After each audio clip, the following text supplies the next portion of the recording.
Hello বন্ধুরা, তোমাদের সকলকে বেসিক ম্যাথস এর সুমন ইউটিউব চ্যানেলে স্বাগত। তো আজকের ক্লাসে আমি তোমাদের আরপিএফ কনস্টেবলের 2রা মার্চ 2025 এর ফার্স্ট শিফটে আসা ম্যাথের কোশ্চেন গুলো সলভ করাবো। তো আমি একদম বেসিক কনসেপ্ট দিয়ে তোমাদের প্রত্যেকটা অঙ্ক বুঝিয়ে দেবো। তোমাদের রিকোয়েস্ট করবো তোমরা ভিডিওটা প্রথম থেকে শেষ অবধি দেখো, তাহলে তোমাদের কনসেপ্ট গুলো ক্লিয়ার হয়ে যাবে।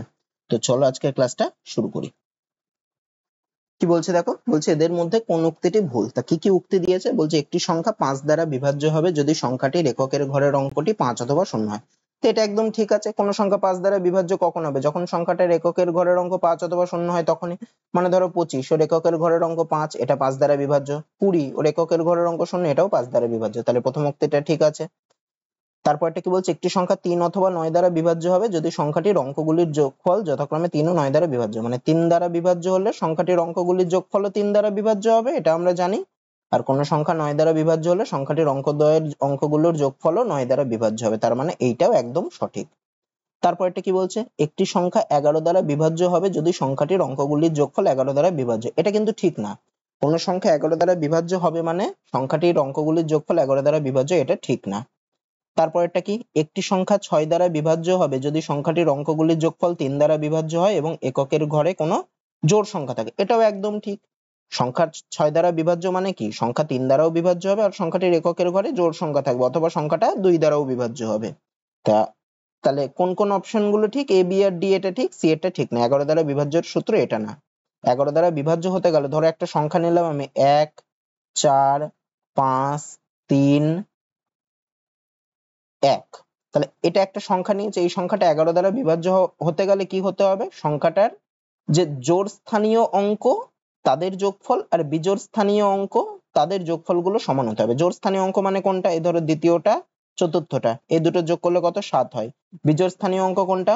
এই প্রথমেরটা, তৃতীয়টা, পঞ্চমটা, মানে 1 আর 5 আর 1 মানে 7। তাহলে এই দুটো সমান হলো, তাহলেও এটা 11 দ্বারা বিভাজ্য হবে। অথবা এদের যদি এদের মধ্যে তফাৎ মানে জোড় স্থানীয় অঙ্ক আর বিজোড় স্থানীয় অঙ্কগুলোর মধ্যে তফাৎ যেটা বেরোবে সেটা 11-র গুণিতকে হতে হবে। মানে তফাৎ হয় 11 হবে 22 হবে, এরকম যদি হয় তাহলেও সেটা 11 দ্বারা বিভাজ্য হবে। তা এটাই হচ্ছে 11 দ্বারা বিভাজ্যের নিয়ম।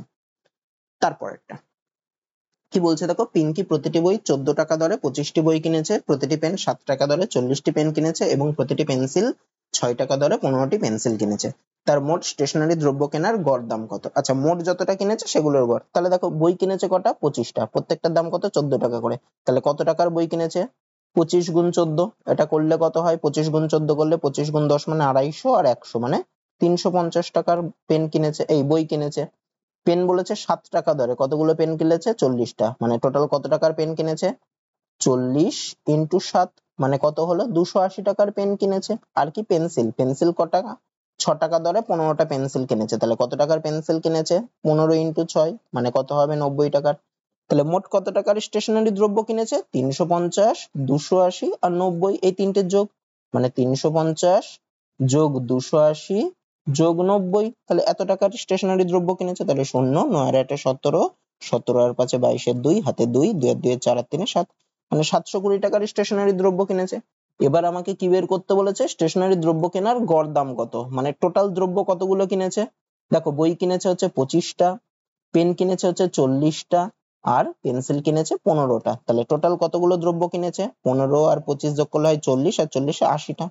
তার মানে 80টা দ্রব্য মোট কিনেছে 720 টাকা দিয়ে। তাহলে একটার গড় দাম কত হবে? গড় দাম কি? গড় দাম বের করতে গেলে মোট যত দাম ডিভাইডেড বাই মোট যতগুলো কিনেছে। মোট দাম হচ্ছে 720 ডিভাইডেড বাই মোট যতগুলো কিনেছে মানে 80টা। তাহলে 0 0 কেটে গেল, 8 গুণ 9 করলে হয় 72, মানে মোট স্টেশনারি দ্রব্য কেনার গড় দাম কত? 9 টাকা, অপশন বি। তারপরেরটা কি বলছে দেখো, একটি সংখ্যাকে 50% বৃদ্ধি করলে সংখ্যাটি 2490 হয়, মূল সংখ্যাটি কত? এটা দেখো, এটা পার্সেন্ট ধরে করা যায়, 100% ধরে, এক্স ধরে করা যায়, নানান রকম করে করা যায়। তো আমি এক্স ধরে করছি। আমি ধরছি মূল সংখ্যাটি হচ্ছে এক্স, তাহলে সংখ্যাটাকে বৃদ্ধি করেছে কত? 50%। তাহলে এক্স কে যদি 50% বাড়াই তাহলে সংখ্যাটা কত হয়? এক্স গুণ 50% বৃদ্ধি করেছে, তাহলে হবে কত? উপরে হবে 100 যোগ 50 মানে 150 ডিভাইডেড বাই 100, সেটা সমান সমান হচ্ছে 2 4 9 0। তাহলে আমাকে মূল সংখ্যাটি মানে এক্স এর মান বের করতে হবে। এই শূন্য কেটে গেল, এটা কাটলে হয় 2, এখানে কাটলে হয় 3, 3 দিয়ে যদি 2490 কে কাটি তাহলে হবে 8 3 0। তাহলে এক্স এর মান কত হবে? 8 3 0 গুণ 2 মানে শূন্য, 3 দুগুণে 6, 8 দুগুণে 16 মানে 1660। তাহলে মূল সংখ্যাটি কত? 1660। এটা পার্সেন্ট দিয়েও করতে পারো। আমি ধরছি মূল সংখ্যাটা মানে কত? মূল সংখ্যাটা মানে হচ্ছে সংখ্যাটার 100%। তাহলে 100% আমাকে বের করতে হবে। আমাকে কি বলেছে? সংখ্যাটিকে 50% বৃদ্ধি করলে, তাহলে 50% বৃদ্ধি করলে সংখ্যাটা কত হয়ে যাবে? 150% হয়ে যাবে। তার মানে 150% এর মানটা কত? 2490। আমাকে বের করতে হবে মূল সংখ্যাটা মানে 100%টা কত। তাহলে 1% সমান সমান কত? 2490/150। আর 100% সমান সমান কত? এটা ইন্টু 100 হবে। বের করলে দেখো 1660 হবে। তারপরেরটা কি বলছে দেখো, দুটি ব্যাংক এ ও বি তে লোনের উপর বার্ষিক সুদের হার যথাক্রমে 3.5% ও 6%। মানে এ ব্যাংকে সুদের হার হচ্ছে 3.5% আর বি ব্যাংকে সুদের হার হচ্ছে 6%। তারপরে কি ডেভিড প্রতিটি ব্যাংক থেকে 3,60,000 টাকা লোন নিয়েছে। মানে এই ব্যাংক থেকেও লোন নিয়েছে 3,60,000 টাকা, আবার বি ব্যাংক থেকেও লোন নিয়েছে একই টাকা। তাহলে বলেছে 3 বছর পর দুটি ব্যাংকে যে সুদ দিতে হবে তার অন্তর কত টাকা। আচ্ছা, কিছু বলে দেয়নি, তার মানে আমি ধরতে পারি সরল সুদ। তাহলে দেখো, সুদ দুটোর অন্তর মানে কি? সুদ দুটোর বিয়োগফল বের করতে হবে। সুদ দুটোর বিয়োগফল কেন হবে? পার্থক্যটা কেন আসবে? কারণ দেখো, সুদের হারের জন্য এ ব্যাংকে সুদের হার 3.5%, বি ব্যাংকে সুদের হার 6%। তাহলে সুদের হারের তফাৎ কত? সুদের হারের তফাৎ হচ্ছে কত? 6 মাইনাস 3.5 এত পার্সেন্ট। মানে কত পার্সেন্ট? 2.5%। তার মানে এই 3,60,000 টাকাটার 3 বছরের এই 2.5% সুদটাই হচ্ছে ওদের ব্যাংক দুটোর মধ্যে সুদের অন্তর। তাহলে ব্যাংক দুটোর মধ্যে সুদের অন্তর কত হবে? আমি কি সরল সুদের ফর্মুলা কি জানি? সুদের ফর্মুলা হচ্ছে PTR/100। তাহলে এখানে পি কত? মানে মূলধনটা, মানে 3,60,000 ইন্টু সুদের হার কত? মানে সুদের হারের পার্থক্যটা কত। আমাকে বলেছে সুদের পার্থক্য মানে সুদের হারের পার্থক্য দিয়ে যদি আমি সুদটা বার করি, যেটা বেরোবে সেটাই হবে ওদের সুদের পার্থক্য। সুদের হারের পার্থক্য কত? 2.5, মানে আর পেলাম, ইন্টু টি। টি এর মান কত? সময়টা মানে 3 বছর, ইন্টু টি ডিভাইডেড বাই 100। এটাই হবে তাদের সুদের অন্তর দুটো ব্যাংকের। আচ্ছা, পয়েন্টটাকে তুলে দিলাম, তাহলে গুণ 10 হবে। 25 কে 4 দিয়ে গুণ করলে হয় 100, একটা শূন্য একটা শূন্য কেটে দিলাম, 4 দিয়ে 36,000 কে কাটলে হয় 9,000। যদি গুণ করে দিই তাহলে হবে 9,000 গুণ 3 করলে হয় 27,000। তাহলে যে সুদ দিতে হবে তার অন্তর কত? 27,000 টাকা। ঠিক আছে, আলাদা করে সুদ বের করে পার্থক্য করার দরকার নেই। মানে আলাদা করে আমি 3,60,000 এর একবার এই 3.5% এর হারে সুদ বের করব, মাইনাস আবার এই 3,60,000 এর 6% এর সুদ বের করব, ওরকম করে পার্থক্য করার দরকার নেই। একবারে 6 থেকে 3.5 বাদ দিলেই যেই পার্সেন্টেজটা হবে তার সুদটাই হবে ওদের সুদের পার্থক্য। তারপরেরটা কি বলছে দেখো, 55 কিমি পার ঘন্টা গতিবেগে গতিশীল একটি বাস 8 ঘন্টায় সমগ্র দূরত্ব অতিক্রম করে। তাহলে 20 ঘন্টায় সেই দূরত্ব অতিক্রম করতে, আচ্ছা দেখো, তাহলে এখানে 55 কিমি পার ঘন্টা 8 ঘন্টায় পুরো দূরত্বটা অতিক্রম করছে। তাহলে টোটাল 55 কিমি পার ঘন্টা গতিবেগ মানে কি? মানে 1 ঘন্টায় যাচ্ছে হচ্ছে 55 কিমি। তাহলে 8 ঘন্টায় কতটা যাচ্ছে? 8 ঘন্টায় যাবে হচ্ছে 55 গুণ 8 কিমি, মানে কত হয়? 5 40 শূন্য, হাতে 4, 5 40 4 44, এত কিমি। তাহলে তার টোটাল দূরত্বটা কত যাচ্ছে? 440 কিমি যাচ্ছে। আমাকে কি বলেছে? 20 ঘন্টায় দূরত্ব অতিক্রম করলে বাসটিকে কত কিমি পার ঘন্টা গতিবেগে যেতে হবে, মানে তার গতিবেগ কত হবে। তাহলে দেখো, তাহলে 20 ঘন্টায় যদি 440 কিমি যেতে চাই, তাহলে গতিবেগ কত হবে? গতিবেগ সমান সমান কি? গতিবেগ সমান সমান অতিক্রান্ত দূরত্ব বাই সময়। অতিক্রান্ত দূরত্ব কত? 440 কিমি। আমি কত ঘন্টায় যেতে যাচ্ছি, সময় কত? 20 ঘন্টা। তাহলে ডিভাইডেড বাই 20 হবে, এত কিমি পার ঘন্টা হবে গতিবেগ।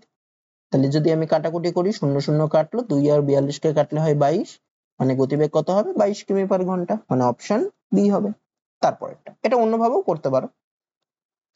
আচ্ছা, কি বলছে দেখো, 1/7 whole to the power -4 plus 1/9 whole to the power -4 plus. আচ্ছা, যদি 1/x থাকে সেটাকে আমি কি লিখতে পারি? x two the power -1। তাহলে এগুলো দেখো, 1/7 কে আমি কি লিখতে পারি? 7 to the power -1 whole to the power -4 plus 1/9 কে আমি কি লিখতে পারি? 9 to the power -1 whole to the power -4 plus 1/5, মানে 5 to the power -1 whole to the power -4। এরকম থাকলে পাওয়ার গুলো কি হয়ে যায়? গুণ হয়ে যায়। মানে 7 টু দি পাওয়ার -1 আর -4 যদি গুণ করি কত হয়ে যায়? 7 টু দি পাওয়ার 4 হবে। প্লাস 9 টু দি পাওয়ার -1 আর -4 যদি গুণ করি তাহলে কত হবে? 9 টু দি পাওয়ার 4 হবে। প্লাস 5 টু দি পাওয়ার -1 আর -4 গুণ করলে হবে 5 টু দি পাওয়ার 4। তাহলে দেখো, 7 টু দি পাওয়ার 4 মানে কি? মানে দুটো 7 স্কয়ার আর 7 স্কয়ার এর গুণফল। তাহলে 7 স্কয়ার গুণ 7 স্কয়ার করলে 7 টু দি পাওয়ার 4 হয়। 9 স্কয়ার গুণ 9 স্কয়ার করলে 9 টু দি পাওয়ার 4 হয়। 5 স্কয়ার গুণ 5 স্কয়ার করলে 5 টু দি পাওয়ার 4 হয়। তাহলে দেখো, 7 স্কয়ার মানে কত? 49 গুণ 49 যোগ 9 স্কয়ার মানে 81 গুণ 81 যোগ এটা হবে তাহলে 25 গুণ 25। তা দেখো, এইগুলো যদি আমি গুণ করতে যাই আমার অনেক বড় হবে। তার থেকে আমি যদি এককের ঘরের অঙ্কগুলো বের করি, 9 আর 9 এর গুণ করলে কত? এককের ঘরে 9 আর 9 গুণ করলে 81, মানে এককের ঘরে 1 থাকে। প্লাস 81 আর 81, 1 আর 1 এর এককের ঘরে গুণ করলে কত? একই হবে। 25 আর 25 যদি গুণ করি আমার এককের ঘরে কত হবে? 5 হবে। তার মানে আমি যদি খালি এককের ঘরের অঙ্কগুলো গুণ করি তাহলে আমার এককের ঘরে কত আসবে? ওদের যোগ করলে হয় 5 আর 1 6 আর 1 7। মানে আমার যে অ্যান্সারটা বেরোবে তার এককের ঘরে কত আসবে? 7 আসবে। প্রত্যেকটা দেখো এককের ঘরে আলাদা আলাদা অঙ্ক আছে, আলাদা আলাদা ইয়ে আছে, তাহলে একমাত্র সি নম্বর অপশনে দেখো এককের ঘরে 7 আসছে। তাহলে আমার অ্যান্সার কি হবে? Option C. আমার এখানে আলাদা করে আর গুণ করে বের করার কোনো দরকার নেই, খালি এককের ঘরে যেহেতু আলাদা আলাদা অপশনে আছে, যদি আমার এখানে আরেকটা অপশনেও 7 থাকতো তাহলে আবার আমাকে বের করতে হতো, তাই এখানে বের করার দরকার নেই। তারপরেরটা কি বলছে দেখো, প্রথম 111টি জোড় সংখ্যার গড় কত? দেখো এই জোড় সংখ্যার গড় বের করার একটা ফর্মুলা আছে। যদি বলে প্রথম n সংখ্যক জোড় সংখ্যার গড় কত, প্রথম n সংখ্যক জোড় সংখ্যার গড় হচ্ছে n plus one, n plus one. তাহলে প্রথম 111টার গড় বলেছে, তাহলে কত হবে? 111 যোগ 1 হবে মানে 112 হবে। আচ্ছা আমি বুঝিয়ে দিই কি করে। ধরো প্রথম তিনটে জোড় সংখ্যা, ধরো প্রথম তিনটে জোড় সংখ্যা কত? 2 4 আর 6। এদের গড় কত হবে? এদের গড় কি করে বার করে? এদের সমষ্টি ডিভাইডেড বাই যতগুলো সংখ্যা তত। তাহলে এদের সমষ্টি কত? 2 আর 4 6 আর 6 12 ডিভাইডেড বাই কত করবে? তিনটে সংখ্যা মানে 3 করবো, তাহলে কাটলে হয় কত? 4। তাহলে দেখো কত বেরোলো? তিনটে সংখ্যা নিয়েছিলাম প্রথম তিনটে জোড় সংখ্যা, তাহলে তাদের গড় কত বেরোলো? 4 বেরোলো। মানে n প্লাস ওয়ান মানে 3 যোগ 1 করলে 4 আসে। তা এইভাবে হচ্ছে। আর যদি বলতে প্রথম n সংখ্যক বিজোড় সংখ্যার গড়, সেটাও আমি বলে দিই। প্রথম n সংখ্যক বিজোড় সংখ্যার গড় হয় n, বিজোড় সংখ্যার গড় হচ্ছে n, মানে যতগুলো সংখ্যা বলবে তত। যদি বলতে প্রথম 111টি বিজোড় সংখ্যার গড় কত, তাহলে হতো 111। তারপরে আর জোড় হলে 1 বেড়ে যাবে। তারপরটা কি বলছে দেখো, দুটি পাইপ এ ও সি একটি ট্যাঙ্ক যথাক্রমে 10 ঘন্টা ও 15 ঘন্টায় ভর্তি করতে পারে। যদি এ পাইপটি সারাক্ষণ খোলা থাকে এবং সি পাইপটি 30 মিনিট খোলা থাকে তাহলে সমগ্র ট্যাঙ্কটি ভর্তি হতে কত ঘন্টা টাইম লাগবে? তাহলে দেখো দুটি পাইপ কি করছে, এ পাইপটা ভর্তি করছে 10 ঘন্টায় আর সি পাইপটা ভর্তি করছে 15 ঘন্টায়।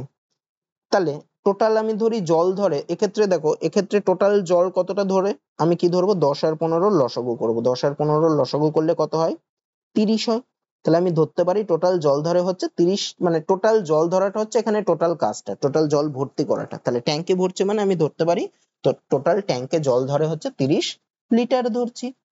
তাহলে এ পাইপটা 10 ঘন্টায় ভর্তি করছে 30 লিটার, তাহলে এ পাইপটা 1 ঘন্টায় ভর্তি করবে কত লিটার? 10 ঘন্টায় যদি 30 লিটার করে 1 ঘন্টায় করবে 3 লিটার। আর সি পাইপটা 15 ঘন্টায় করছে 30 লিটার, তাহলে 1 ঘন্টায় ভর্তি করবে কত? 2 লিটার।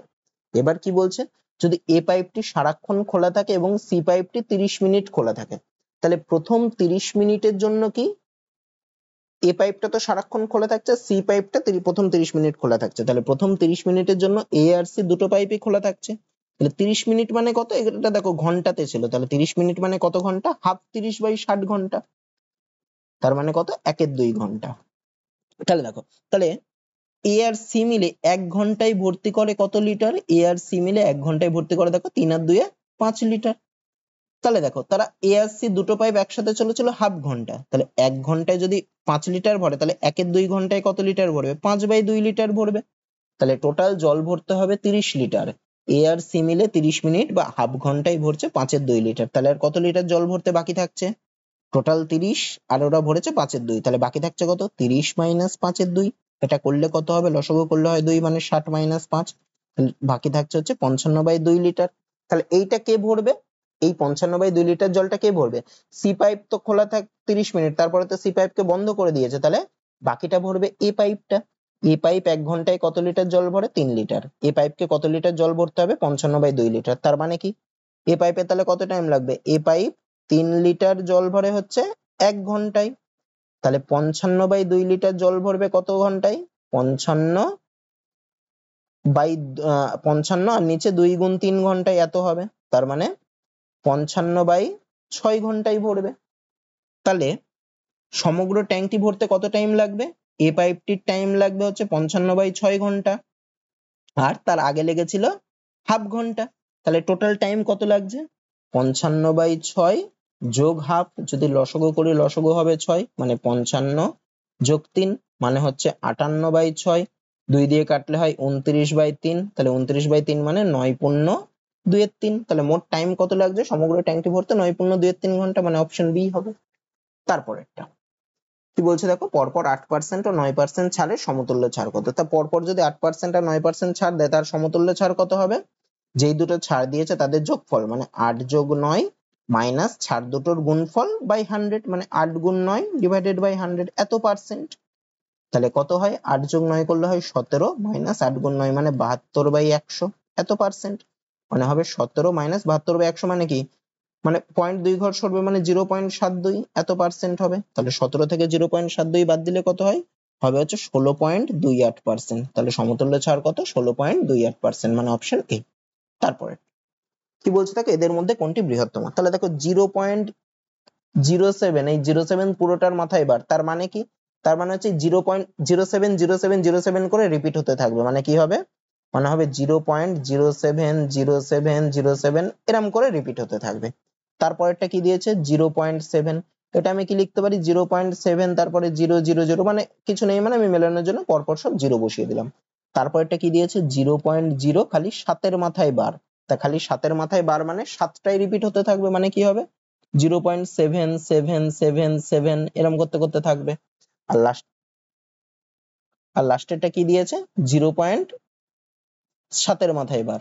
0.7 এর মাথায়, আচ্ছা এটা আমি ভুল লিখলাম, 0.07 এর মাথায় বার ছিল, তাহলে 0.07777 হতে হতে যাবে। আর লাস্টেরটা কি 0.7 এর মাথায় বার, তাহলে 0.7 এর মাথায় বার মানে কি আমি লিখতে পারি? 0.7টাই রিপিট হতে থাকবে, তাহলে 7 7 7 7 7 7। তাহলে সবার যদি প্রথম দুটো লেটার আমি দেখি, তাহলে এরকম টাইপের হবে। প্রথম দুটো মানে এর প্রথম দুটো আছে 0.07, এর আছে 0.70, এর আছে 0.07, এর প্রথম দুটো আছে 0.77। তাহলে এদের মধ্যে কোনটি বৃহত্তম? এই যে 0.77 যে সেই বৃহত্তম, তার মানে কোন অপশনটা হবে বৃহত্তম? অপশন ডি হবে। তারপরে কি বলছে দেখো, অভয় ও ভরত একটি কাজ যথাক্রমে 9 দিনে 11 দিনে শেষ করতে পারে। তারা একসাথে কাজ শুরু করলো, কিন্তু কাজ শুরু করার 3 দিন পর ভরত কাজ ছেড়ে দিল। বাকি কাজটি অভয় কত দিনে শেষ করবে? তা অভয় কাজটা করছে কত দিনে বলেছে? 9 দিনে। অভয় করছে 9 দিনে আর ভরত করছে 11 দিনে। এবার কি বলছে, তাহলে টোটাল কাজটা আমি কি ধরবো? টোটাল কাজটা ধরবো 9 আর 11 এর লসাগু। লসাগু করলে কত হয়? 9 আর 11 এর লসাগু করলে হয় 99। তাহলে অভয় 9 দিনে করে 99টা কাজ আর ভরত 11 দিনে করে 99টা কাজ। তাহলে অভয় যদি 9 দিনে 99টা কাজ করে, অভয় একদিনে তাহলে কটা কাজ করবে? অভয় একদিনে করবে 11টা কাজ। আর ভরত 11 দিনে করে 99টা কাজ, তাহলে একদিনে কতগুলো কাজ করবে? একদিনে করবে 9টা কাজ। আচ্ছা এইবার দেখি কি বলছে। বলছে তারা একসাথে কাজ শুরু করলো, কিন্তু কাজ শুরু করার 3 দিন পর ভরত কাজ ছেড়ে দিল। মানে তারা দুজন একসাথে 3 দিন কাজ করেছে। তাহলে অভয় আর ভরত মিলে একদিনে কটা কাজ করবে? অভয় একদিনে করে 11টা, ভরত একদিনে করে 9টা। তাহলে দুজন মিলে একদিনে কটা কাজ করবে? 11 যোগ 9 মানে 20টা কাজ করবে। দুজন মিলে কতদিন কাজ করেছে? 3 দিন। তাহলে অভয় প্লাস ভরত মিলে একদিনে যদি 20টা কাজ করে, 3 দিনে কতটা কাজ করবে? 20 গুণ 3 মানে 60টা কাজ করবে। তারপরে ভরত কাজ ছেড়ে দিল, মানে বাকি কাজটা কে করলো? বাকি কাজটা অভয় করলো। টোটাল কাজ কটা? টোটাল কাজ হচ্ছে 99টা। দুজন মিলে কটা কাজ করেছে? 60টা। তাহলে বাকি কাজ কতগুলো থাকলো? 99 মাইনাস 60 মানে 39টা। এই 39টা কাজ কে করবে? অভয় একা করবে। তাহলে কি বের করতে বলেছে? বাকি কাজটি অভয় কতদিনে শেষ করবে, মানে এই 39টা কাজ করতে অভয়ের কতদিন লাগবে। অভয় একদিনে কটা কাজ করে দেখো? 11টা কাজ করে, মানে আমি লিখতে পারি অভয় 11টা কাজ করে একদিনে। তাহলে অভয় একটা কাজ করবে 1/11 দিনে। অভয় 39টা কাজ করবে, তাহলে 39/11 দিনে। তার মানে বাকি কাজটি অভয় কত দিনে শেষ করবে? 39/11 দিনে শেষ করবে। আচ্ছা অপশনে 39/11 নেই। আচ্ছা এই সি নম্বর অপশনটাকে দেখো, এই 117/33 কে তো কাটাকুটি যায় 3 দিয়ে।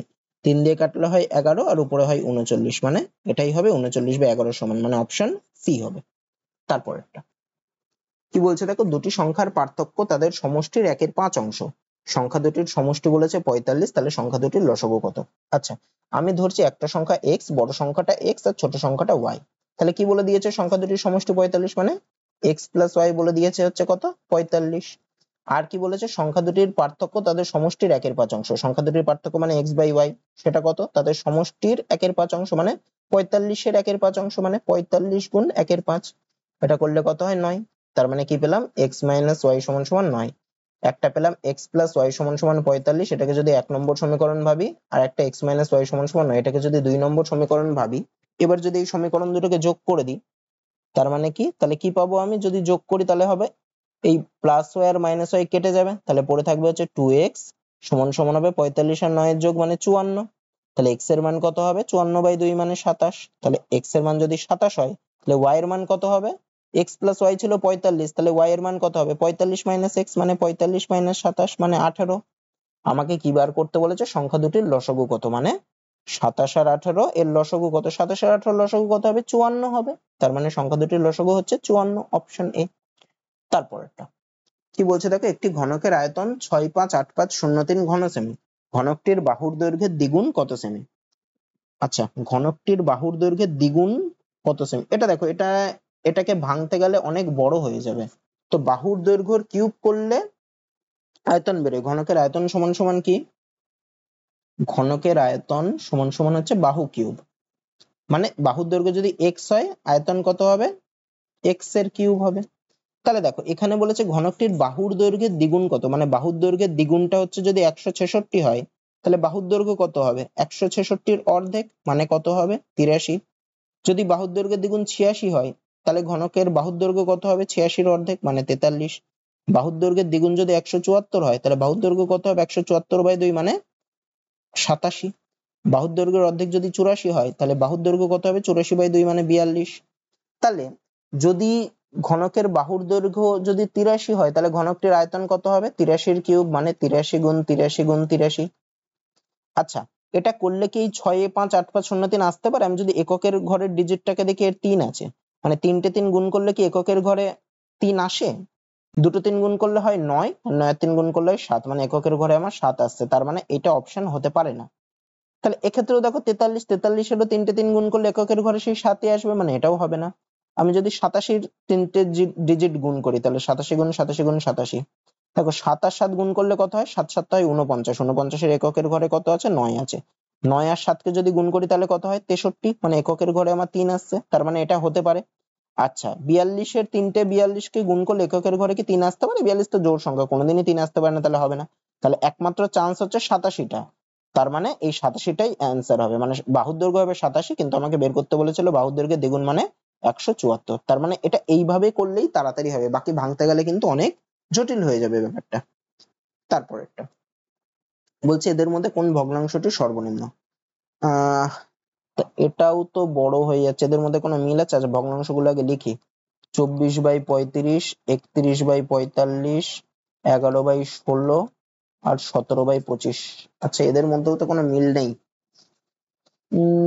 কিছু করে বের কর, আচ্ছা আমি যদি অনুপাত করে বের করি, দুটো দুটো করে অনুপাত বের করি, তাহলে প্রথম দুটোর অনুপাত কত হবে 24/35 ইস্টু যদি 31/45 করি, 35 আর 45 মানে 5 দিয়ে কাটা যায় 7 হয়, এটা কাটলে 9 হয়, তাহলে এদের অনুপাত যদি কোনাকুনি গুণ করলে 24 গুণ 9, 24 গুণ 9 করলে হয় 24 গুণ 9 হচ্ছে 240, থেকে 24 কম মানে 216 ইস্টু 7 একে 7, 3 7 21, মানে 216:17, মানে প্রথমের ভগ্নাংশটা বড়, আমাকে বলেছে কোনটি সর্বনিম্ন, তাহলে এই সরি প্রথমের ভগ্নাংশটা সর্বনিম্ন এই দুটোর মধ্যে, তাহলে এই দুটোর মধ্যে কাকে ছোট পেলাম 24/35 কে। পরের দুটোকে দেখি, তাহলে পরের দুটোর অনুপাত কত 11/16 ইস্টু 17/25, যদি গুণ করি কত হবে 25 গুণ 11, কোনাকুনি গুণ হয়, এদের অনুপাত বের করতে গেলে কি কোনাকুনি গুণ হয়ে যায়, মানে 25 গুণ 11 করলে হয় কত 275 ইস্টু 16 গুণ 17, 16 গুণ 10 এই 17 গুণ 10 করলে 170 আর 102 মানে 272 হয়।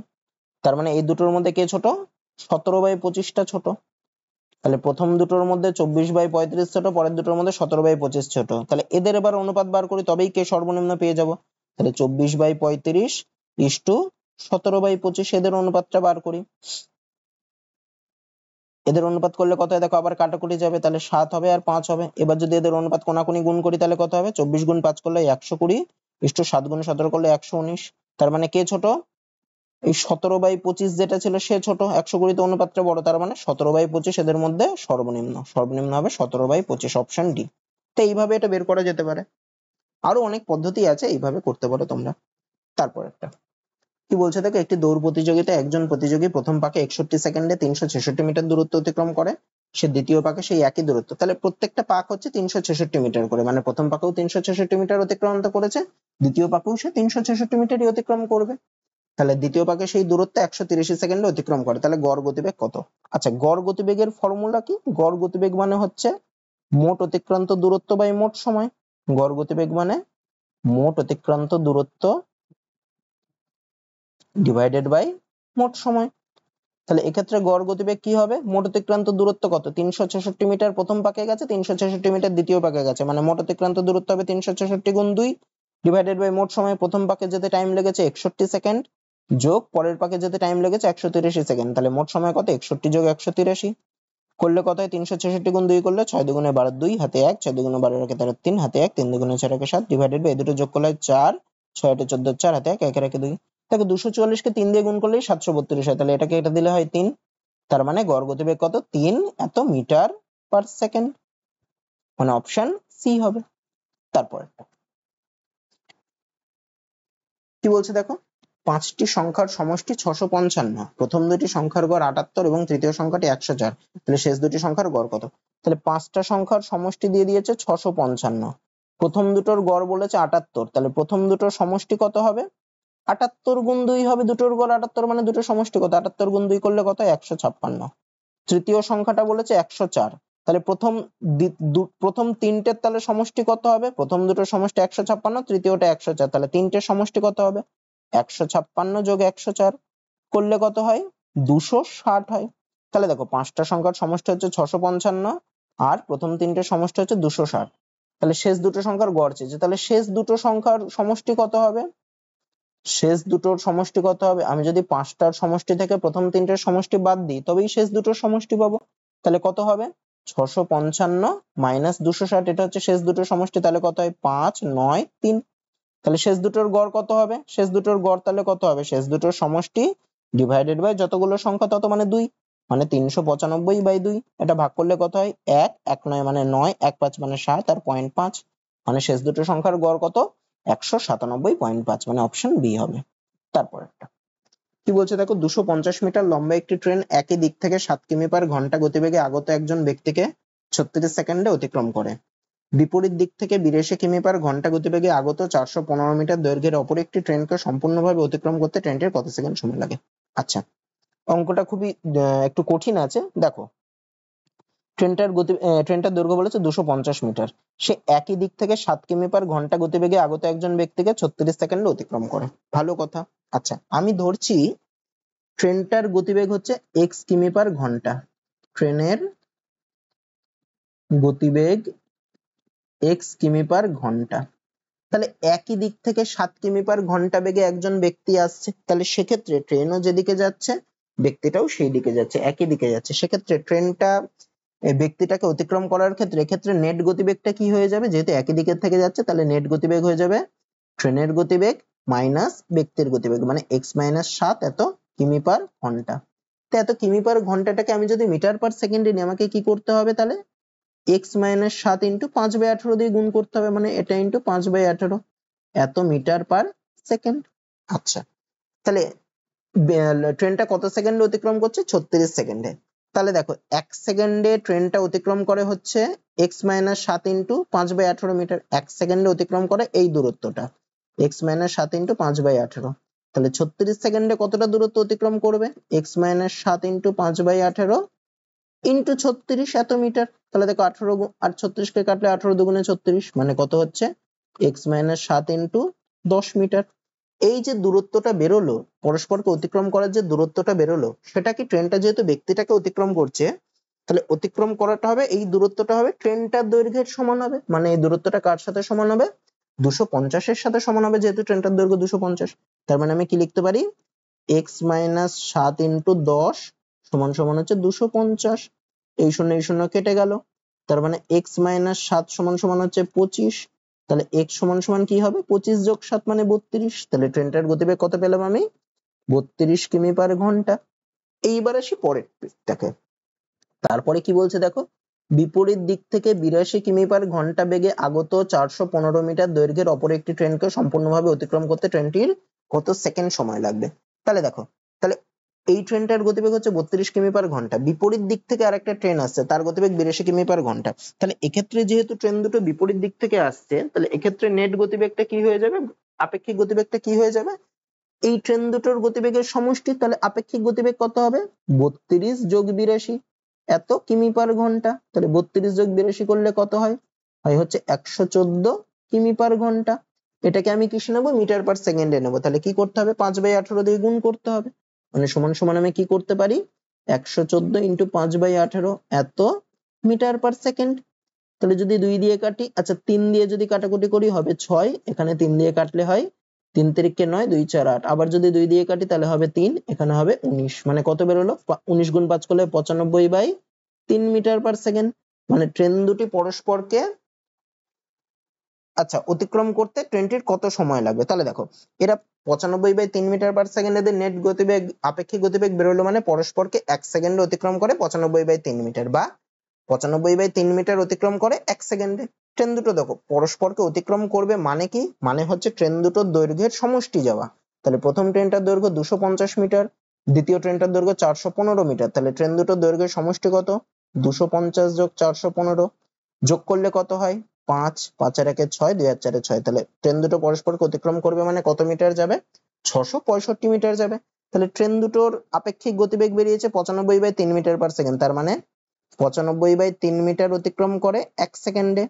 তাহলে 1 মিটার অতিক্রম করবে 3/95 সেকেন্ডে, আর 665 মিটার অতিক্রম করবে তাহলে কত সেকেন্ডে, 3/95 ইন্টু 665। 95 কে দেখো 7 দিয়ে গুণ করলে 665 হয়, তাহলে 7, তাহলে 3 গুণ 7 করলে 21 এত সেকেন্ড। তাহলে ট্রেন দুটো পরস্পরকে কত মিনিটে এই কত সেকেন্ডে অতিক্রম করবে, ট্রেন দুটো পরস্পরকে 21 সেকেন্ডে অতিক্রম করবে, মানে অপশন ডি হবে। তো অঙ্কটা কিন্তু বেশ কঠিন, আমি আরেকবার বুঝিয়ে দিচ্ছি অঙ্কটা কি বলেছিল। দেখো 250 মিটার লম্বা একটি ট্রেন একই দিকে 7 কিমি পার ঘন্টা গতিবেগে আগত একজন ব্যক্তিকে 36 সেকেন্ডে অতিক্রম করে। তাহলে দেখো এই যে 36 সেকেন্ডে অতিক্রম করাটা একটা ব্যক্তিকে যেহেতু অতিক্রম করছে, ব্যক্তিটার তো কোনো দৈর্ঘ্য টর্ঘ্য নেই, তাহলে ব্যক্তিকে অতিক্রম করা মানে ট্রেনটার নিজের দৈর্ঘ্যটা যাওয়া, আর যখন অপর একটা ট্রেনকে অতিক্রম করবে তখন হবে ট্রেন দুটোর দৈর্ঘ্যের সমষ্টি।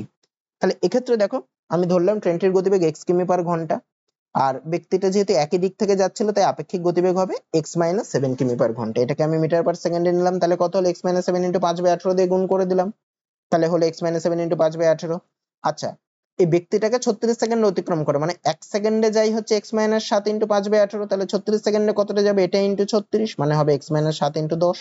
তাহলে এই দূরত্বটাই হচ্ছে ট্রেনটার নিজের দূরত্ব, মানে 250। তাহলে এটাই করেছি আমি কত, এটা সমান সমান যদি 250 করি, কোথায় গেল 250, মানে x এর মান বেরিয়েছে আমার 32, তার মানে ট্রেনটার গতিবেগ হলো 32 কিমি পার ঘন্টা। অপর ট্রেনটার গতিবেগ বিপরীত দিক থেকে আসছে, অপর ট্রেনটা 82 কিমি পার ঘন্টা গতিবেগে, তাহলে যেহেতু বিপরীত দিক থেকে আসছে এক্ষেত্রে আপেক্ষিক গতিবেগ কি হবে, ট্রেন দুটোর দৈর্ঘ্যের সমষ্টি, ট্রেন দুটোর গতিবেগের সমষ্টি কত হয়, 82 আর 32 যোগ করলে হয় 114 কিমি পার ঘন্টা।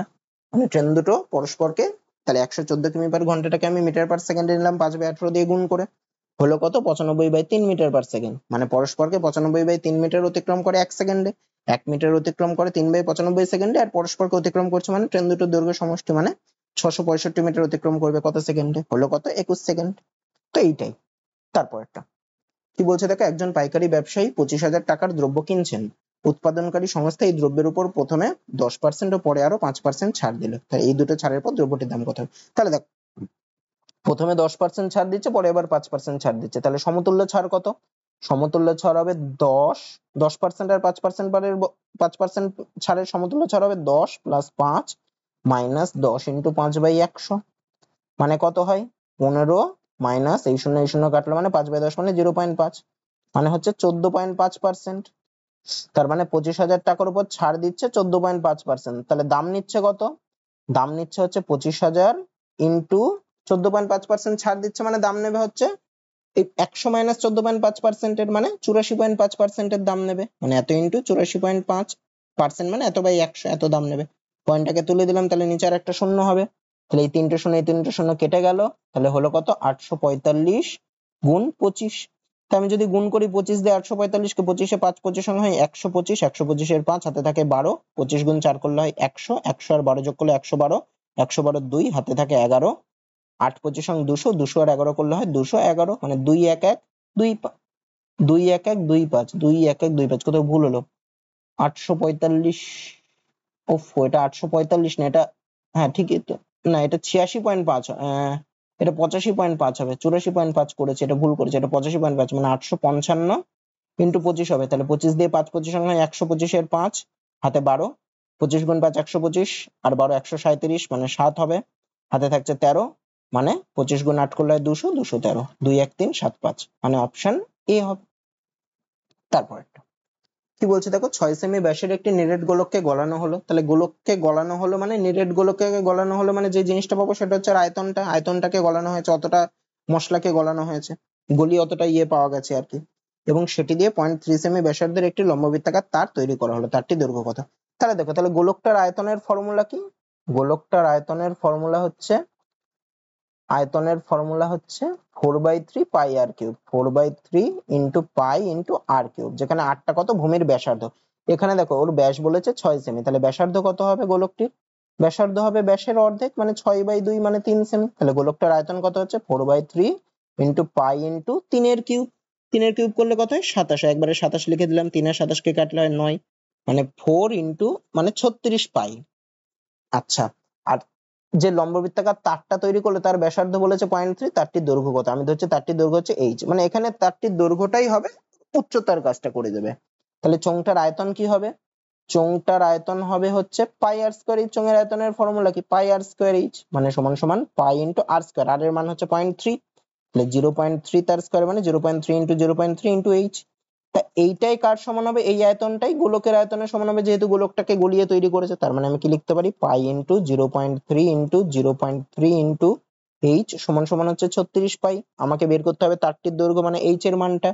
তাহলে এই পাই কেটে গেল, তাহলে এইচ সমান সমান কি হবে? 36/0.3 গুণ 0.3, এটাকে ডান পাশে নিয়ে গেলাম, তাহলে পয়েন্টটাকে তুলে গুণ 10, আচ্ছা দুটো পয়েন্ট তুললে গুণ 100 হবে। 3 দিয়ে 36 কে কাটলে হয় 12, 3 দিয়ে 12 কে কাটলে হয় 4, মানে 400। এত কি? এত সেমি হবে। যেহেতু আমার সবগুলো সেমিতে ছিল, তাহলে আমার দৈর্ঘ্য কত বেরোলো? 400 সেমি। আচ্ছা, আমার অপশনে দেখো একটা মিটারও আছে। 400 সেমিকে যদি মিটারে নিই তাহলে কি করতে হয়? 100 দিয়ে ভাগ করতে হয়, মানে 400/100 এত মিটার, মানে হয় কত? 4 মিটার। তাহলে গোলক তারটির দৈর্ঘ্য কত হবে? 4 মিটার হবে।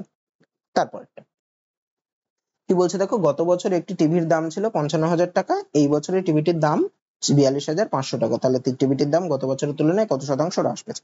আচ্ছা, কত হ্রাস পেয়েছে সেটা আগে বার করি। কত হ্রাস পেয়েছে? 55,000 মাইনাস 42,500, তাহলে কত হয়? 12,500। আচ্ছা, গত বছরের তুলনায় কত শতাংশ হ্রাস পেয়েছে? তাহলে কত পার্সেন্ট হ্রাস পেয়েছে কি করে করবো? যতটা হ্রাস পেয়েছে মানে 12,500 বাই যতর মধ্যে, মানে আগে যতটা ছিল তার মধ্যে, মানে 55,000 ইন্টু 100 এত পার্সেন্ট। যদি আমি কাটাকুটি করি, এই দুটো শূন্য এই দুটো শূন্য কেটে গেল, এই শূন্য এই শূন্য কেটে গেল, 5 দিয়ে কাটলে হয় 11, এখানে কাটলে হয় 2, 2, 5, 5 শূন্য, মানে 250/11। এটাকে যদি আমি পয়েন্টে ভাগ করি তাহলে 250 মানে প্রথমে 2 বার যাবে, 2 বার দিলে হয় 22, তারপরে 3 শূন্য মানে আবার 2 বার যাবে, 2 বার দিলে হয় 22। এখানে দেখো 22 দিয়ে একটা অপশনই আছে, মানে অপশন সি হবে, আর করে আমি দেখলাম না। তারপরেরটা কি বলছে দেখো, সুদের পর্ব 6 মাস হলে বার্ষিক 9% চক্রবৃদ্ধি সুদের হারে 72,000 টাকার 18 মাসের চক্রবৃদ্ধি সুদ কত টাকা? নিকটবর্তী পূর্ণ সংখ্যা আনতে হবে। আচ্ছা, এটা সুদের পর্ব 9% দিয়েছে, মানে আমার হিসাবে খুব জটিল হবে। দেখো কি বলছে, তাহলে দেখো 6 মাসে পর্ব মানে 6 মাস অন্তর অন্তর সুদটা অ্যাড হয়, তাহলে 18 মাসে কতবার সুদটা অ্যাড হবে? মানে এখানে এখানে সাইকেলটা হবে 6 মাসের, তাহলে 6 মাস 6 মাস করে যদি করি তাহলে 18 মাস মানে কতবার সাইকেলটা চলবে? দেখো 18/6 মানে 3 বার সাইকেলটা চলবে, মানে এই সাইকেলটা চলবে হচ্ছে 3 বার। আর সুদের হার হচ্ছে বার্ষিক হলে 9%, তাহলে 6 মাসে কত? মানে 12 মাসে সুদ দিচ্ছে হচ্ছে 9%, তাহলে 6 মাসের ক্ষেত্রে সুদ দেবে কত? 9/2%, যেহেতু 6 মাস হয়ে যাচ্ছে মানে তার অর্ধেক হয়ে যাবে, মানে 9/2% সুদ দেবে। আচ্ছা, 9/2% মানে কত? আর সুদের পর্বটা হবে তাহলে টোটাল কত? 3টে সাইকেল চলবে, আর সুদের হার কত? 9/2%। তাহলে সেক্ষেত্রে 72,000 টাকার সুদ কত, চক্রবৃদ্ধি সুদ কত সেটা বার করতে হবে। আচ্ছা, 9/2% মানে আমি কি লিখতে পারি? মানে এটা সমান সমান হচ্ছে 9/200। তার মানে আমার 200 টাকা যদি আসল হয়, তাহলে 200 টাকা যদি আসল হয় তাহলে সুদ কত? সুদ হচ্ছে 9 টাকা। তাহলে সুদ আসল কত? সুদ আসল হচ্ছে 209 টাকা। আর আসল, তাহলে 200 টাকা আসল হলে সুদ আসল হবে 209 টাকা, আর আসলটা হচ্ছে 200 টাকা। তাহলে এক্ষেত্রে আমার যেহেতু 3 বছরের সাইকেল বা তিনটে সাইকেল চলছে, তাহলে সেক্ষেত্রে আসল আর সুদের অনুপাতটা কি হয়ে যাবে? তাহলে আসল বাই যদি আমি সুদ আসল করি তাহলে সেক্ষেত্রে অনুপাতটা কি হয়ে যাবে? আসল হচ্ছে 200/209, যেহেতু 3 বছরের সাইকেল তাই অনুপাতটা হয়ে যাবে এর কিউব হয়ে যাবে। তাহলে সেক্ষেত্রে 200 কিউব বাই 209 কিউব, আসল ইস্টু সুদ আসল যদি করি তাহলে হবে 200 কিউব ইস্টু 209 কিউব, মানে কত হবে? 200 কিউব করলে 8, তারপরে একটা দুটো তিনটে চারটে পাঁচটা ছটা, ছটা ইস্টু 209 কিউব। 209 কিউব করলে কত হয়? আচ্ছা 209 এর কিউব করলে হয় হচ্ছে তোমার, আমি এটা লিখে দিচ্ছি, এটা তোমরা হিসাব করে বের করবে। এটা হবে হচ্ছে 912939 এত হবে, ঠিক আছে? 209 এর কিউব করলে এত হবে। তাহলে দেখো, তাহলে এত টাকা যদি আসল হয়, 8 এর পরে 6টা শূন্য, এত টাকা যদি আসল হয় তাহলে তার সুদ হবে, চক্রবৃদ্ধি সুদ হবে, তাহলে সুদ আসল হবে এত, তাহলে সুদ কত হবে? সুদ হবে হচ্ছে তাহলে 912939 মাইনাস 8 এর পরে 6টা শূন্য, একটা দুটো তিনটে চারটে পাঁচটা ছটা, তাহলে কত হচ্ছে? 1129329 হচ্ছে। তার মানে এই 8 এর পরে 6টা শূন্য টাকা আসল হলে তার চক্রবৃদ্ধি সুদ হবে এত। তার মানে 8 এর পরে একটা দুটো তিনটে চারটে পাঁচটা ছটা, এই টাকা যদি আসল হয় তার সুদ হবে 1129329। তাহলে 1 টাকা যদি আসল হয় তার সুদ কত হবে? 1129329 ডিভাইডেড বাই 8 এর পরে 6টা শূন্য, 2 3 4 5 6। তাহলে আমার আসল কত বলেছিল? 72 টাকা, 72,000 টাকা। তাহলে 72,000 টাকা যদি আসল হয় তার সুদ কত হবে? এটা ইন্টু 72,000। তার মানে তিনটে শূন্য কেটে গেল। আমি যদি 8 দিয়ে কাটি, এখানে হবে 1000, এখানে হবে 9, তাহলে 9 দিয়ে যদি উপরেরটাকে গুণ করি কত হবে? 9 গুণ 9 করলে 81 এক, হাতে 8, 9 গুণ 2 করলে 9 দুগুণ 18, 8 26 6, হাতে 2, 3 নং 27 আর 2 29 9, হাতে 2, 9 নং 81 আর 2 33 3, হাতে 8, 9 দুগুণ 18, 8 26 6, হাতে 2, 9 কে 9 দিয়ে 11 এক, হাতে 1, 9 কে 9 একে 10 ডিভাইডেড বাই 1000। তাহলে কত হবে? 10163, আর 3 ঘর পরে দশমিক বসবে মানে 0.961। তাহলে আমার সূত্রে কত হবে? 10163.9। তো তাহলে এটাকে আমি লিখতে পারি অ্যাপ্রক্সিমেটলি 10164। তার মানে সুদ কত হবে? 10164। তো এটাও যথেষ্ট কঠিন অঙ্ক ছিল। তারপর একটা কি বলছে দেখো, 6 এর কিউব 6 এর কিউব করলে কত হয়? 216 হয়, মাইনাস 5 এর স্কয়ার করলে হয় 25, যোগ 24/3, এটাকে কাটলে হয় 8, মানে 8 এর স্কয়ার মানে 64, বিয়োগ 2, যোগ 6 গুণ 1 মানে প্লাস 6। তাহলে দেখো আমি এই প্লাসের গুলোকে আগে করে নি, মানে প্লাস কোনটা কোনটা আছে? 216, 64 আর 6, এই তিনটাকে যোগ করলে কত হয়? 64 আর 6 যোগ করলে হয় 70, আর 216 মানে হয় 286। আর মাইনাস 25 আর 2 দুটো মাইনাস ছিল, তাহলে এই দুটোকে যোগ করলে হয় 25 আর 2 যোগ হয়ে যাবে, মানে মাইনাস 27 হবে। তাহলে 286 থেকে 27 বাদ দিলে কত হয়? 259, মানে অপশন এ হবে। তারপরে কি রয়েছে দেখো, একটি নল একটি ট্যাঙ্ককে 6 ঘন্টায় পূর্ণ করতে পারে, আর একটি নল ভর্তি ট্যাঙ্কটিকে 30 ঘন্টায় খালি করতে পারে। যদি নল দুটি একসাথে চালানো হয় তাহলে খালি অবস্থায় থাকা ট্যাঙ্কটির 2/3 ভরতে কত ঘন্টা সময় লাগে? তাহলে দেখো, ট্যাঙ্কটিকে পুরো ভর্তি করা বা ট্যাঙ্কটিকে পুরো খালি করা মানে কত অংশ কাজ করা? টোটাল কাজটা মানে 1 অংশ করা। তাহলে প্রথম ট্যাঙ্কটি কি, এই প্রথম নলটি কি করছে? 6 ঘন্টায় ভর্তি করে 1 অংশ। তাহলে 1 ঘন্টায় ভর্তি করে কত অংশ? 1 এর 6 অংশ। আর অন্য নলটা কি করছে? 30 ঘন্টায় খালি করে 1 অংশ, পুরোটা খালি করছে। তাহলে 1 ঘন্টায় খালি করছে কত? 1 এর 30 অংশ। তাহলে একটা নল 1 ঘন্টায় ভর্তি করছে 1 এর 6 অংশ, একটা নল 1 ঘন্টায় খালি করছে 1 এর 30 অংশ। তাহলে দুটো নল মিলে 1 ঘন্টায় কত অংশ কি করবে? ভর্তি করবে না খালি করবে? যেহেতু ভর্তিটা তাড়াতাড়ি হচ্ছে, তাহলে দুটো নল 1 ঘন্টায় ভর্তি করবে। কতটা ভর্তি করবে? 1 এর 6, এটা ভর্তিটাকে আমি প্লাস ধরছি, তাহলে খালিটা মাইনাস হয়ে যাবে। 1 এর 6 মাইনাস 1 এর 30, দুটো নল একসাথে 1 ঘন্টায় ভর্তি করছে এত অংশ, মানে কত হয়? 30, মানে 5 মাইনাস 1 মানে 4/30। তাহলে হচ্ছে কাটাকুটি করলে হয় 2/15, মানে দুটো নল মিলে 1 ঘন্টায় ভর্তি করছে 2 এর 15 অংশ। তাহলে আমাকে কি বের করতে বলেছে? খালি অবস্থায় থাকা ট্যাঙ্কটির 2/3 মানে 2 এর 3 অংশ ভরতে কত টাইম লাগবে।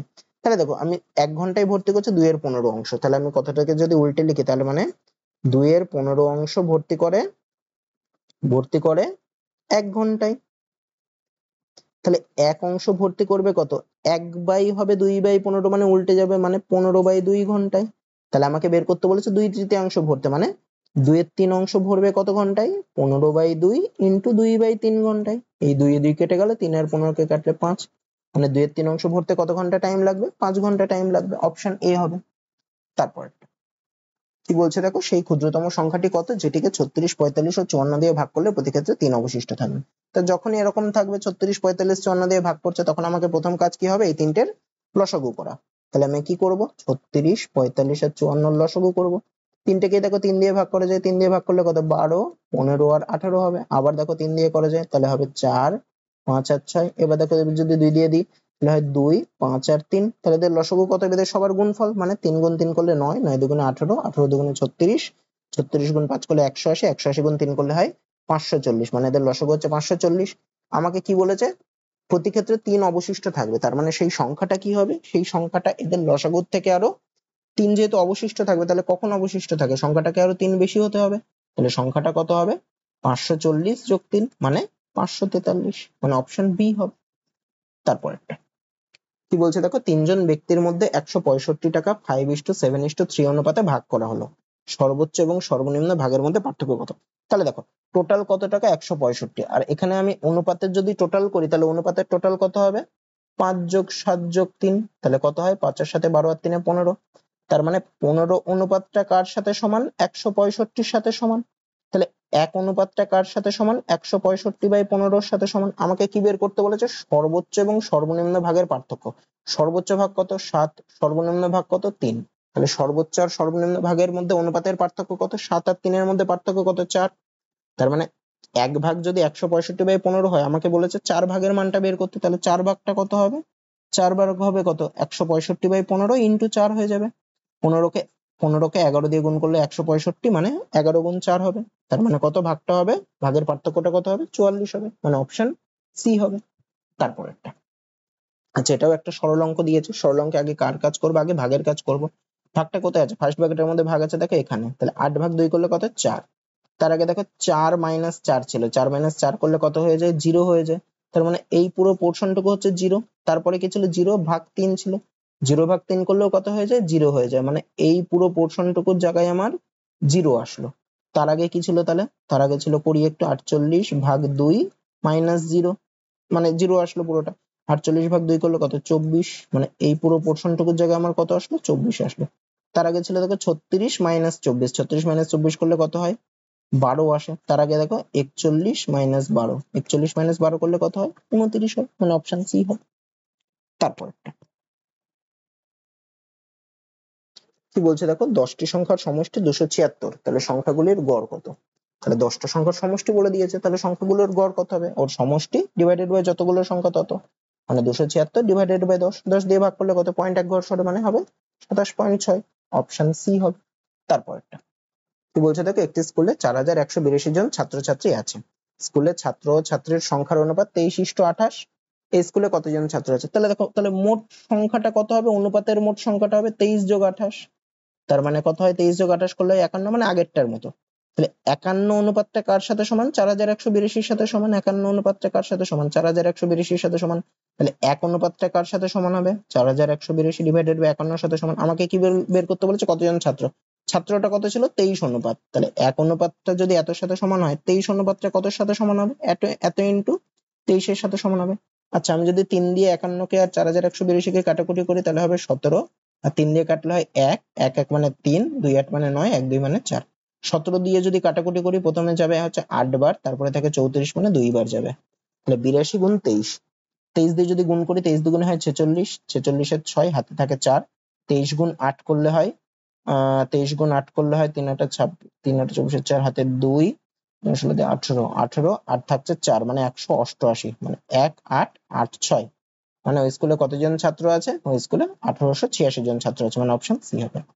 তারপরটা কি বলছে দেখো রবি একটি ক্যামেরা কিনলো এবং এর মূল দামের থেকে 18% কম দাম দিল, সে ক্যামেরাটি তার ক্রয় মূল্যের উপর 30%, তাহলে দেখো ক্যামেরাটার আমি ধরলাম মূল দাম হচ্ছে 100, মূল দাম হচ্ছে 100 টাকা, তাহলে রবি কি করলো মূল দামের থেকে 18% কম দাম দিল, তার মানে 100 টাকায়ও 18 টাকা কম দাম দিল, তার মানে রবির ক্রয় মূল্য কত, রবির ক্রয় মূল্য হচ্ছে 100 মাইনাস 18 টাকা, তার মানে রবির ক্রয় মূল্য কত 82 টাকা। তারপরে কি বলছো সে ক্যামেরাটি তার ক্রয় মূল্যের উপর 30% লাভে বিক্রি করলো, তাহলে এই 82 টাকার উপর 30% লাভে বিক্রি করেছে, রবির বিক্রয় মূল্য কত হবে, রবির বিক্রয় মূল্য হবে 82 টাকার উপর 30% লাভ, মানে 82 ইন্টু 130/100, এত টাকা, এটাকে করলে কত হয় শূন্য শূন্য কেটে যায় আর গুণ করে দিই তাহলে 13 দুগুণে হয় 26 এর 6 হাতে 2, 8 13 104 আর 2 106 বাই 10, তাহলে হবে কত এক ঘর সরে যাবে পয়েন্ট, মানে 106.6 টাকা, তাহলে রবির বিক্রয় মূল্য হচ্ছে 106.6। আমাকে কি বলেছে রবি ক্যামেরাটির মূল দামের উপর কত শতাংশ লাভ করলো, মূল দাম ছিল 100, ও বেচেছে 106.6 টাকায়, তাহলে মূল দামের উপর কত টাকা লাভ হয়েছে 6.6 টাকা, তাহলে 100 টাকায় 6.6 টাকা লাভ হয়েছে, মানে কত পার্সেন্ট লাভ হয়েছে 6.6% লাভ হয়েছে মূল দামের উপর, তার মানে অপশন এ হবে। তারপরটা কি বলছে, বার্ষিক চক্রবৃদ্ধি সুদের হারে 4800 টাকার 2 বছরের সময় চক্রবৃদ্ধি 5043 টাকা হলে সুদের হার কত শতাংশ? আচ্ছা, আমি ধরছি সুদের হার হচ্ছে r%, তাহলে 4800 টাকার 2 বছরের সময় চক্রবৃদ্ধি বলে দিয়েছে, তাহলে 4800 টাকার 2 বছরের সময় চক্রবৃদ্ধির ফর্মুলা কি হতো? সময় চক্রবৃদ্ধির ফর্মুলা হচ্ছে 4800 ইন্টু 1 প্লাস r/100 আর পাওয়ারে সময়টা মানে 2 ইজিক্যাল টু কত এখানে বলে দিয়েছে, সময় চক্রবৃদ্ধিটা 5043, তাহলে এটা সমান 5043। এবার আমি যদি 4800 টাকে ডান পাশে পাঠাই, আমার কি থাকবে বা পাশে? 1 প্লাস r/100 তার হোল স্কয়ার সমান হচ্ছে 5043 বাই 4800। যদি 3 দিয়ে কাটাকুটি করি কত হয়? 1600। আর এখানে হবে 1 2 0 6 2 4 8 আর 1, আর কাটাকুটি যাচ্ছে না, তাহলে 1 প্লাস r/100 যদি করি, স্কয়ারটা তুলে দিলে কি হয়ে যাবে? ডান পাশে রুট হয়ে যাবে, মানে 1681 বাই 1600। দেখো 1681 রুট করলে কত হয়? 1681 রুট করলে হয় হচ্ছে 41, মানে 41 এর স্কয়ার করলে 1681 হয়, 1681 রুট করলে হয় 41, আর 1600 রুট করলে হয় কত? 40। তাহলে r/100 সমান কত হবে? আমি যদি একটাকে ডান পাশে পাঠাই, মানে 41/40 মাইনাস 1, এটা মানে কত? এটা মানে হয় হচ্ছে 1/40 হয়। তার মানে কি পেলাম আমি? r/100 সমান 1/40। তাহলে r এর মান কত হবে? 100/40। শূন্য শূন্য কেটে যায়, মানে 10/4। এটা হবে কত? 2.5, কাটাকুটি করলে 2.5। তার মানে সুদের হার কত পার্সেন্ট? 2.5%, মানে অপশন বি হবে। তারপরটা কি বলছে, একটি সমবাহু ত্রিভুজ এবিসি এর পরিসীমা 10.2 সেমি, তাহলে ত্রিভুজটির ক্ষেত্রফল কত? আচ্ছা, সমবাহু ত্রিভুজের পরিসীমা মানে 3 ইন্টু বাহুর দৈর্ঘ্য, তাহলে এটা সমান বলেছে কত? 10.2। তাহলে বাহুর দৈর্ঘ্য সমান কি হবে? বাহুর দৈর্ঘ্য সমান কি হবে? 10.2/3, মানে কত হয়? এটাকে যদি আমি ভাগ করি তাহলে 3.4 হয়। তাহলে ত্রিভুজটির বাহুর দৈর্ঘ্য 3.4 হলে ত্রিভুজটির ক্ষেত্রফল কত? ত্রিভুজের সমবাহু ত্রিভুজের ক্ষেত্রফলের ফর্মুলা কি? সমবাহু ত্রিভুজের ক্ষেত্রফল সমান হচ্ছে √3/4 ইন্টু বাহুর দৈর্ঘ্য তার স্কোয়ার, মানে 3.4 ইন্টু 3.4 হবে। তাহলে কত হবে? সেটা সমান যদি আমি 4 দিয়ে কাটাকুটি করি তাহলে √3 ইন্টু 1.7 ইন্টু 1.7 আর 2 দিয়ে যদি দুটোকে কাটি তাহলে কত হয়? 1.7 ইন্টু 1.7 করলে 2.89, এত ইন্টু √3 মানে 2.89 √3 এত বর্গ সেমি, মানে অপশন এ হবে। তারপর কি বলছে দেখো, অমিত গোপালের মাসিক আয়ের অনুপাত 5:7, যদি তারা প্রত্যেকে মাসে 72,000 টাকার সঞ্চয় করে এবং তাদের মাসিক খরচের অনুপাত হয় 2:3, তাহলে অমিতের মাসিক আয় কত টাকা? আচ্ছা, তাদের মাসিক আয়ের অনুপাত বলেছে 5:7, তাহলে আমি ধরছি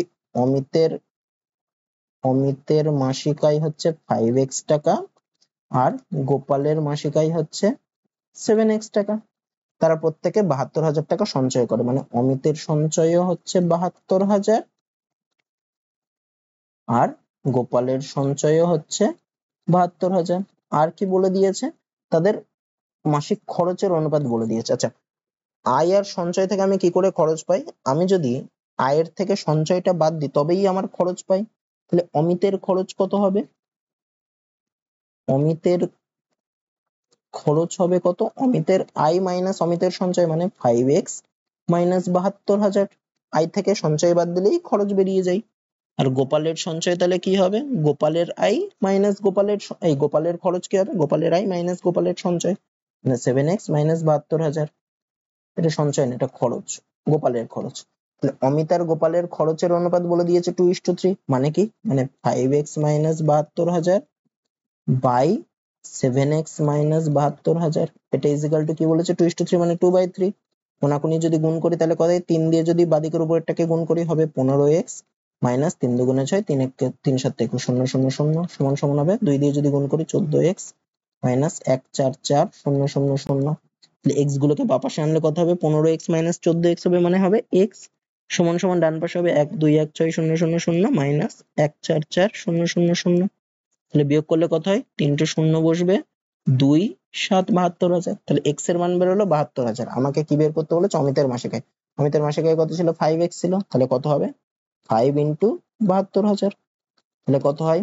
360, তারপরে 3টে শূন্য, তার মানে অপশন এ হবে। তারপরে বলছে প্রেম রিয়াকে একটি দ্রব্য 20% লাভে বিক্রি করলো। আচ্ছা, আমি ধরছি প্রেমের জিনিসটার ক্রয় মূল্য ছিল 100 টাকা, প্রেমের ক্রয় মূল্য ছিল 100 টাকা। তাহলে প্রেম রিয়াকে বিক্রি করলে তাহলে প্রেমের বিক্রয় মূল্য কত হলো? 20% লাভে যদি বিক্রয় করে, প্রেমের বিক্রয় মূল্য তাহলে কত হবে? 100 টাকায় 20 টাকা লাভ, মানে 120 টাকা। আর রিয়ার তাহলে ক্রয় মূল্য কত? রিয়ার ক্রয় মূল্য হচ্ছে 120 টাকা। প্রেম যেই দামে বিক্রি করছে সেটাই রিয়ার ক্রয় মূল্য 120। তারপরে কি বলছে? রিয়া সেই দ্রব্যটি আবার প্রেমকে 20% ক্ষতিতে বিক্রি করলো। তাহলে রিয়ার বিক্রয় মূল্য কত? রিয়ার বিক্রয় মূল্য হচ্ছে 20% ক্ষতিতে আবার বেচেছে। তাহলে 120 ইন্টু 80/100 হবে, যেহেতু ক্ষতিতে বেচেছে, মানে 0 কেটে গেলে তাহলে হলো 96 টাকা। আচ্ছা, আমাকে বলেছে কি এই লেনদেনে রিয়ার কি হলো? রিয়া দেখো, আমাকে তো বলেই দিয়েছে রিয়া 20% ক্ষতিতে বিক্রি করেছে, তাহলে রিয়ার 12% ক্ষতি হলো, এটা কি হবে? এটা হবে না। রিয়ার 24% লাভ হলো, রিয়া তো ক্ষতিতে বেচেছে, তাহলে ওর লাভের প্রশ্নই নেই। প্রেমের 12% লাভ হলো, এখানে তো বলেই দিয়েছিল প্রেমের 20% লাভ হয়েছে, তাহলে 12% লাভ হবে না। প্রেমের 25% লাভ হলো, প্রেমের দেখো এখানে একবার বিক্রি করার সময় 20% লাভে বেচেছে, তারপরে আবার দেখো এইখানে 120 টাকার উপর আবার একটা 4 টাকা তার লাভ করছে, কারণ সে 120 টাকা দিয়ে বেচেছিল, আবার 96 টাকায় কিনেছে, মানে এখানে একটা লাভ হচ্ছে। তাহলে তার কত লাভ হবে? এই লেনদেনে প্রেমের 25% লাভ হবে, মানে অপশন ডিটাই কারেক্ট হবে। তারপর একটা কি বলছে দেখো, 120 মিটার দৈর্ঘ্যের একটি ট্রেন বিপরীত দিক থেকে 8.5 কিমি পার ঘন্টা গতিবেগে আগত একজন ব্যক্তিকে 12 সেকেন্ডে অতিক্রম করে, তাহলে ট্রেনটির গতিবেগ কত কিমি পার ঘন্টা? তা আমি ধরছি ট্রেনটির গতিবেগ হচ্ছে x কিমি পার ঘন্টা।